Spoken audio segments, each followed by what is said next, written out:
Assalamualaikum warahmatullahi wabarakatuh. Kembali lagi dengan pembelajaran sosial emosional. Di sini kami dari kelompok 5. Ada saya, Farah Ika Damayanti, dan juga rekan-rekan saya. Ada Eka Rosyanti, Endah Yulia Eka, Nurul Farida, dan Tri Turnaningsih. Pada kesempatan hari ini, kami akan membahas topik 2, ruang kolaborasi. Adapun materi pertama yang akan disampaikan oleh saya.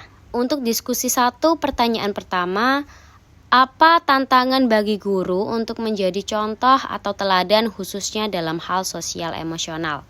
Yang pertama yakni dengan memahami dan mengendalikan emosi yang ada pada diri guru.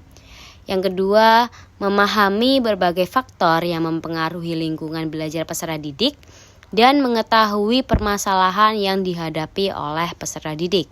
Ketiga, dengan membangun hubungan yang kuat antara guru dan peserta didik melalui komunikasi terkait permasalahan yang dihadapi oleh peserta didik.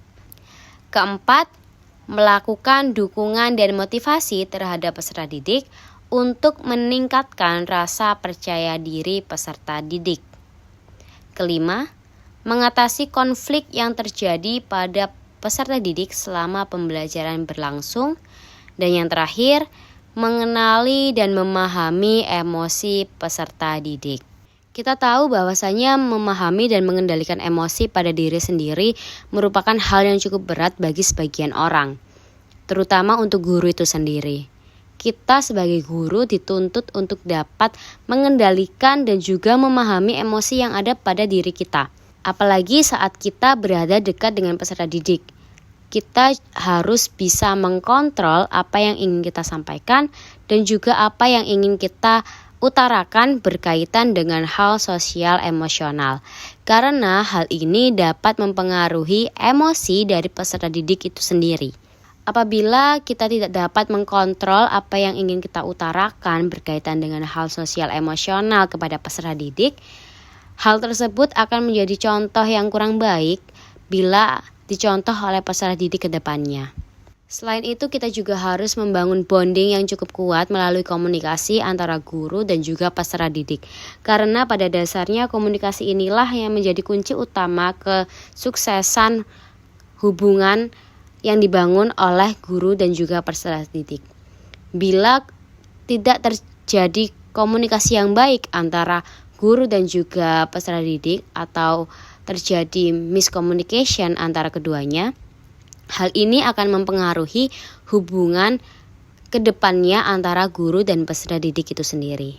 Guru juga dapat melakukan motivasi kepada peserta didik melalui komunikasi tersebut agar kepercayaan diri dari peserta didik dapat meningkat dan juga dapat meningkatkan motivasinya dalam pembelajaran. Tidak hanya mengenali dan memahami emosi yang ada pada diri sendiri, yakni guru, tapi guru juga harus mengenali dan memahami emosi pada peserta didik. Karena dalam hal sosial emosional ini, tidak hanya guru yang harus mengendalikan emosinya, tapi peserta didik juga harus dapat mengontrol emosinya dan guru harus mengenali emosi yang ada pada peserta didik. Kita harus mengarahkan apa yang baik ataupun apa yang kurang baik yang akan disampaikan oleh peserta didik itu sendiri. Bagi sebagian besar pelajar di Indonesia, mengenali dan memahami emosi pada dirinya sendiri ini juga cukup sulit. Kenapa?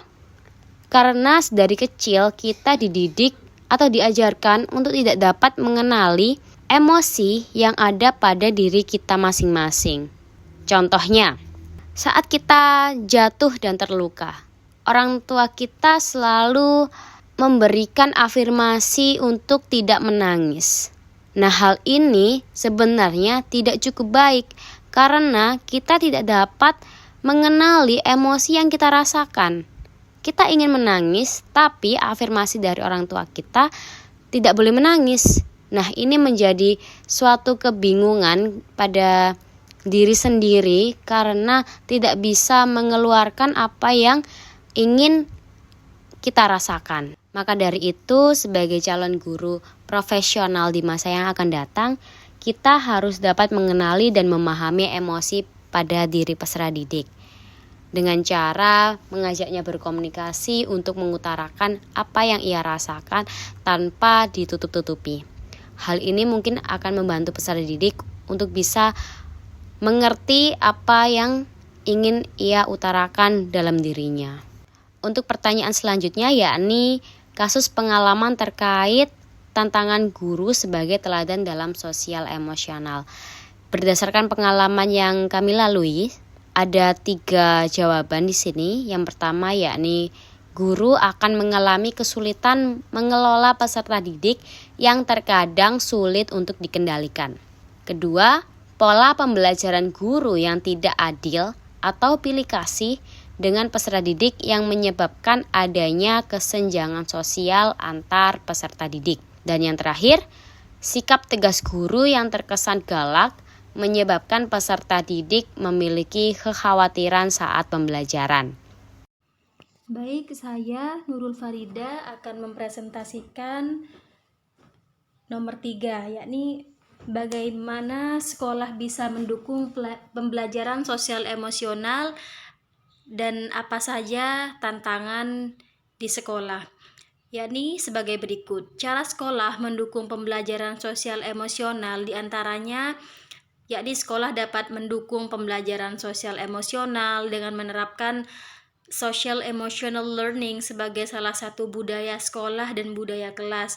Kemudian menciptakan aktivitas yang berkaitan dengan pendekatan emosional peserta didik dengan meningkatkan kesadaran akan pemahaman lingkungan sekitar dan kondisinya. Kemudian menerapkan metode pendekatan sosio-emosional yang efektif dalam pelaksanaan kegiatan pembiasaan di sekolah yang mampu menggerakkan hubungan antara guru dengan siswa. Yang selanjutnya yakni memberikan wadah bagi peserta didik untuk mengutarakan pendapatnya. Kemudian yang selanjutnya yakni tantangan sekolah dalam mendukung pembelajaran sosial emosional, yakni sebagai berikut. Mungkin akan terdapat budaya sekolah yang bertentangan dengan prinsip pembelajaran sosial emosional, kemudian kesulitan dalam mengintegrasikan prinsip pembelajaran sosial emosional pada mata pembelajaran, juga fasilitas dan kondisi yang ada di sekolah yang belum mendukung terciptanya pembelajaran sosial emosional yang efektif. Ya, yang selanjutnya yakni nomor 4. Apakah karakteristik peserta didik bisa mempengaruhi penerapan pembelajaran sosial emosional? Jelaskan dan bagaimana menghadapi kendala tersebut. Ini penjelasannya sebagai berikut. Karakteristik peserta didik yang dapat mempengaruhi penerapan pembelajaran sosial emosional diantaranya peserta didik yang memiliki temperamen buruk. Hal ini dikarenakan dengan temperamen yang dimiliki oleh peserta didik tersebut yang dikhawatirkan akan sangat mempengaruhi berjalannya pembelajaran sosial emosional. Kemudian peserta didik yang terlalu pasif dan sangat pendiam.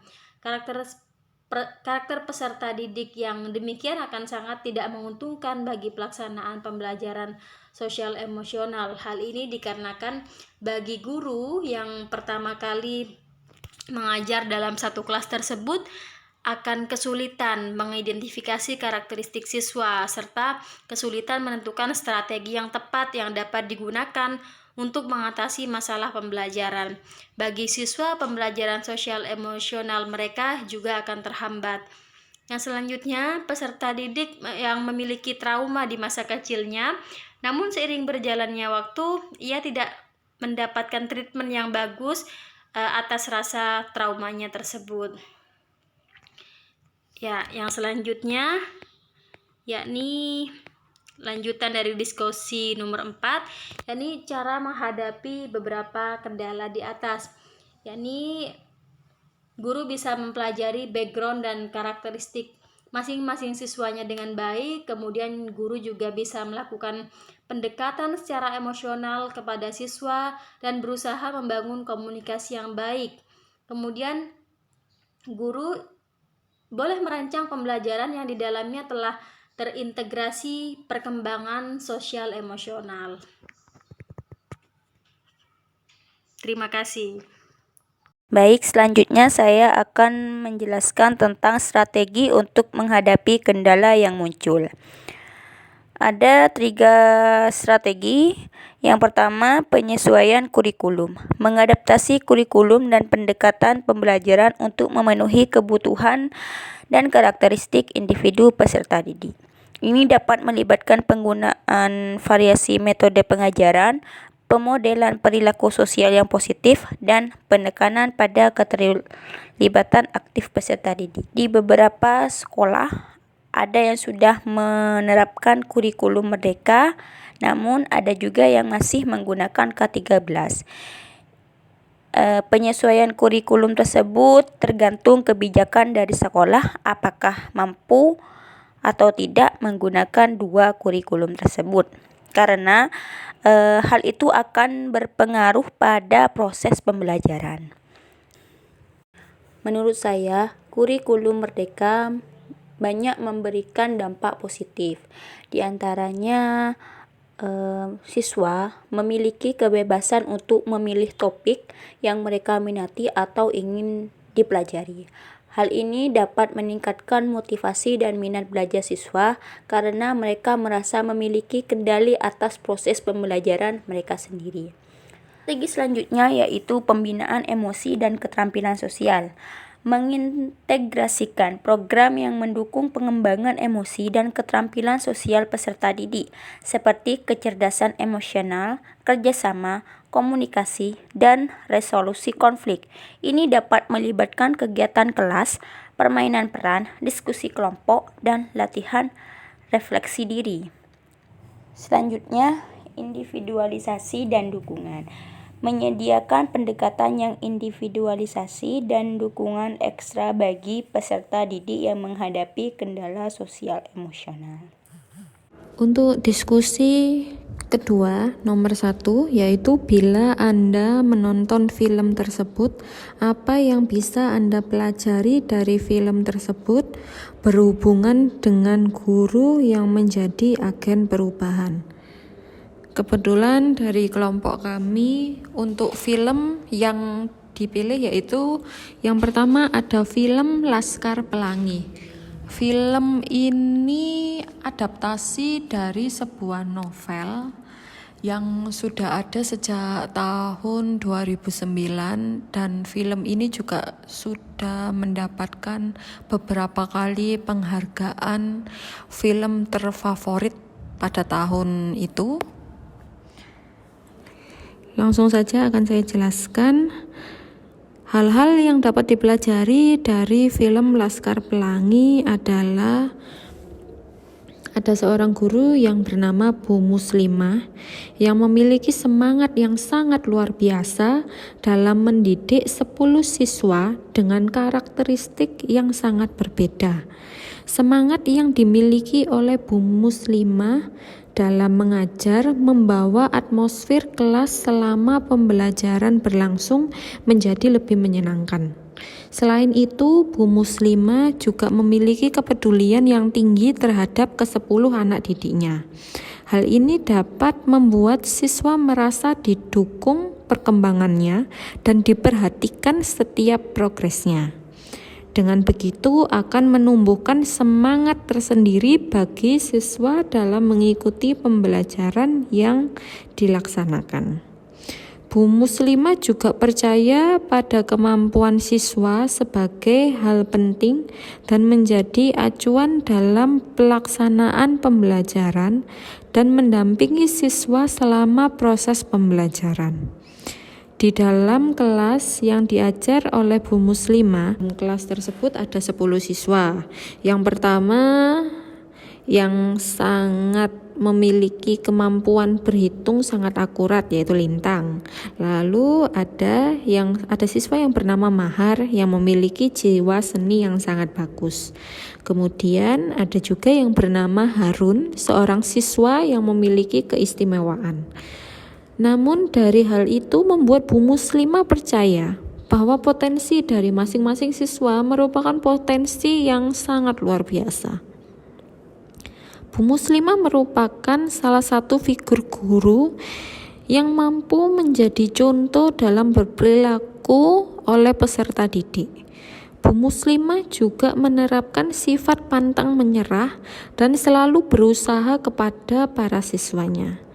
Berkat kegigihan Bu Muslimah dalam mendidik 10 siswa tersebut, akhirnya SD Belitong menjadi juara 1 karnaval, serta tim cerdas cermat menjuarai lomba cerdas cermat dan mampu mengalahkan SD lainnya yang dilihat dari segi fasilitas lebih baik dari SD Belitong.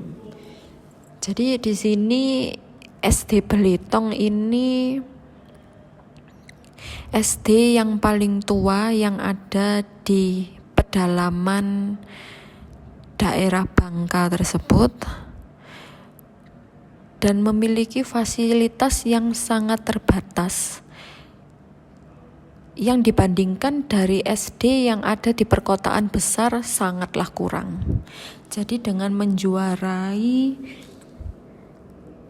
lomba cerdas cermat tersebut dan juara 1 karnaval itu sebagai salah satu bentuk prestasi yang dapat ditonjolkan meskipun dengan keadaan yang sangat kurang tersebut. Film Sekolah Rimba. Dalam film Sekolah Rimba, ada beberapa hal yang dapat diambil manfaatnya, terutama dengan pembelajaran sosial emosional. Di antaranya adalah bergotong royong, mencintai alam, bersikap hormat dan saling menghargai, peduli lingkungan sekitar, bertindak dan berpikir kreatif, mengenal dan mempelajari budaya baru, serta mengikuti organisasi masyarakat. Sedangkan di film Laskar Pelangi menggambarkan betapa pentingnya peran guru dalam kegiatan pembelajaran. Guru tidak hanya menjadi pengajar, tapi juga menjadi teladan bagi peserta didik.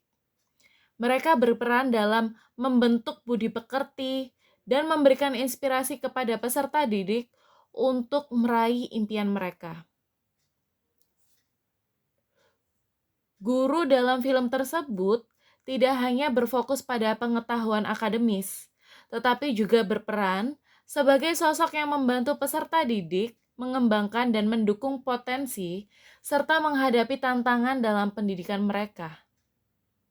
Guru harus memiliki perkembangan sosial emosional yang baik, serta memahami berbagai fase dari perkembangan sosial sebagai landasan berperilaku.